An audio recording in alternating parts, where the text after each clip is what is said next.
పాదగయ క్షేత్రం పరిసరాలు భక్తి తన్మయత్నంలో ఓలలాడాయి.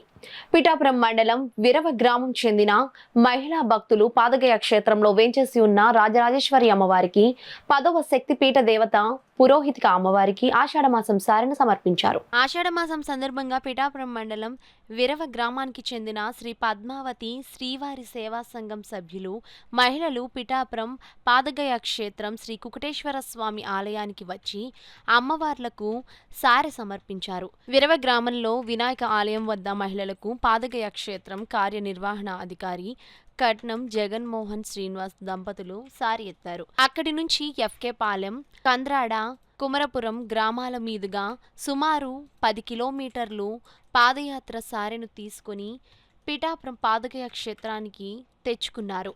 వీరంతా తాము వండి తీసుకొచ్చిన పిండి వంటలు, స్వీట్లు, పండ్లు, పువ్వులు, ఇతర పదార్థాలను అమ్మవార్లకు సారెగా సమర్పించి పూజలు నిర్వహించారు.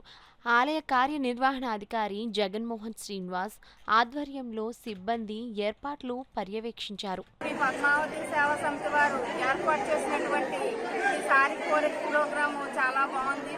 సంస్కృతి సాంప్రదాయాలు నిలువెత్తు మన పల్లెటూళ్ళు, దానికి తగ్గట్టుగా వీళ్ళందరూ కూడా అమ్మవారికి మన కుకుటేశ్వర స్వామి గుళ్ళో ఉన్నటువంటి పురుహూతిగా దేవి అమ్మవారికి రాజరాజేశ్వరు అమ్మవారికి కూడా వీరు సారి తీసుకురావడం, ఈ ఆడపడుచులందరూ ఇంత బాగా చక్కగా రెడీ అయ్యి ఇంత సాంప్రదాయబద్ధంగా రావడం, ఈ ప్రోగ్రాం నేను రావడం చాలా ఆనందంగా ఉంది. సంస్కృతి సాంప్రదాయాల నిలువెత్తు నిదర్శనమైనటువంటి పల్లెటూర్లు ఇలాగే ఈ సాంప్రదాయాలను కొనసాగింది ప్రతి చోట కూడా ఇలా జరగాలని కోరుకుంటున్నాను. ఓం నమః శివాయ. దక్షిణ కాశీగా పాదగయ క్షేత్రంగా విరాజిల్లుతూ 10వ శక్తిపీఠం వెలిసి ఉన్న శ్రీ పురోహితిక అమ్మవారి దేవస్థానానికి శ్రీ పద్మావతి శ్రీవారి సేవా సంఘం విరవారు, హిందూ భక్త సమాజం అందరూ కూడా ఈరోజు ఆషాఢ మాసంలో అమ్మవార్లకి అత్యంత ప్రత్యేకమైన పూజలు జరిగే ఈ మాసంలో సారెలు సమర్పించడం అనేది హిందూ భాగంలో హైందవ సంప్రదాయంలో భాగంగా వస్తుంది.